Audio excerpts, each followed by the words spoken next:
جی دیکھیں، ملک کی جو موجودہ سیاسی صورتحال ہے اور معاشی ابتری ہے، اس کی وجہ سے پاکستان کے تمام مکتبہ فکر کے لوگ پریشان دکھائی دیتے ہیں۔ اگر ہم ملک کی سیاست کی بات کریں تو جو سیاسی عدم استحکام ہے، اس سے عام آدمی بہت زیادہ متاثر دکھائی دے رہا ہے۔ نہ صرف عام آدمی بلکہ کاروباری لوگ بھی، کہ ان کے معاشی طور جب آپ کے ملک میں سیاسی عدم استحکام ہوگا تو اس کا اثر معیشت پر بھی ضرور پڑتا ہے، اور یہ دونوں ایک دوسرے کے لیے لازم و ملزم ہیں۔ تو ہم دیکھتے ہیں کہ جب سیاسی عدم استحکام ہوتا ہے تو معیشت بھی زوال پذیر ہو جاتی ہے۔ اب ہم چونکہ دیکھ رہے ہیں کہ ایک عرصے سے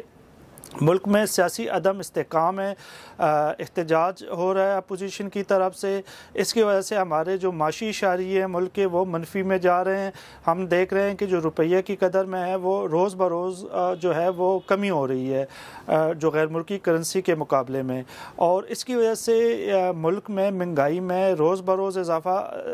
دکھائی دے رہا ہے۔ ہم دیکھتے ہیں کہ جو لوگوں کے ایک عام افراد کی جو قوت خرید ہے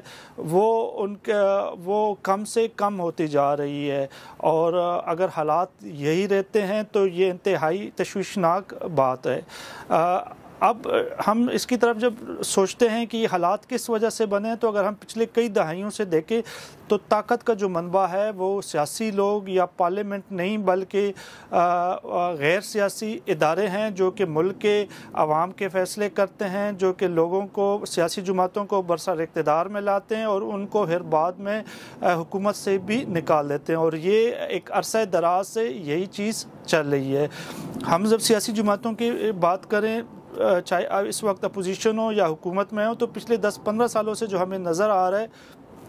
وہ یہی ہے کہ جو بھی حکومت برسر اقتدار میں وہ پرو اسٹیبلشمنٹ بات کرتی ہے، لیکن جیسے ہی یہی حکومت اپوزیشن میں آتی ہے تو پھر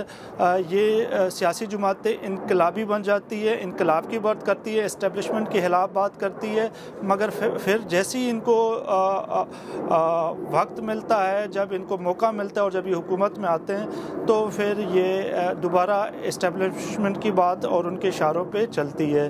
اب جو موجودہ سیاسی صورتحال ہے اور جو معاشی حالات ہے، اس کے تناظر میں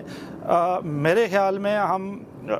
بہت مشکل ہے کسی ایک سیاسی جماعت کو اس سے نکلنا۔ اس میں ہمیں مشترکہ طور پر جتنی بھی سیاسی جماعتیں ہیں ان کو کچھ فیصلے کرنے پڑیں گے ملک کی بہتری کے لیے، معیشت کی بہتری کے لیے۔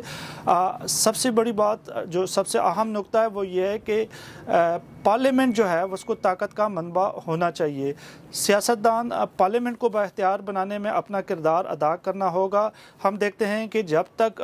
پارلیمنٹ کو آپ بااختیار نہیں بناتے، دوسری قوتیں اپنی جگہ بناتی ہیں۔ ہم جیسے پچھلے کئی دہائیوں سے دیکھ رہے ہیں کہ غیر سیاسی جو اسٹیبلشمنٹ ہے، جو ایک ادارہ ہے، وہ ملک کے حوالے سے فیصلے کر رہے تھے، لیکن ابھی کچھ مہینوں سے یا 1 سال 2 سال سے ہم دیکھ رہے ہیں کہ وہ تھوڑا سا اگر بیک فٹ پہ چلا گیا ہے، کہ ان کے اوپر تنقید بہت ہو رہی تھی، تو ان کی جگہ عدلیہ نے لے لی اور عدلیہ ایسے فیصلے کر رہی ہے جو کہ ملک کے پارلیمنٹ اور کو کرنے چاہیے۔ تو جب تک پارلیمنٹ کو بااختیار نہیں کیا جاتا، میرے خیال میں اس ٹائم ایک سنہری موقع ہے، اور اگر ہم اس مشکل سے نکلنا چاہتے ہیں تو تمام سیاسی جماعتوں کو، چاہے وہ مسلم لیگ نون ہو، پیپل پارٹی ہو یا تحریک انصاف ہو، ان کو ایک اسٹیبلشمنٹ کے سیاسی کردار کے خاتمے کے حوالے سے ایک مشترکہ حکمت عملی بنانی ہوگی، پارلیمنٹ کو بااختیار بنانا ہوگا، اور یہی واحد راستہ ہے جس کے حوالے سے ہم دیکھ سکتے ہیں کہ ہمیں کوئی امید نظر آتی ہے۔ اس کے علاوہ اور کوئی بھی راستہ نہیں ہے۔ سیاستدانوں کو طاقت کا منبع پارلیمنٹ کو ہی بنانا پڑے گا، اور یہی واحد حل ہے۔ اس کے علاوہ ہمیں اور کوئی بھی حل دکھائی نہیں دیتا۔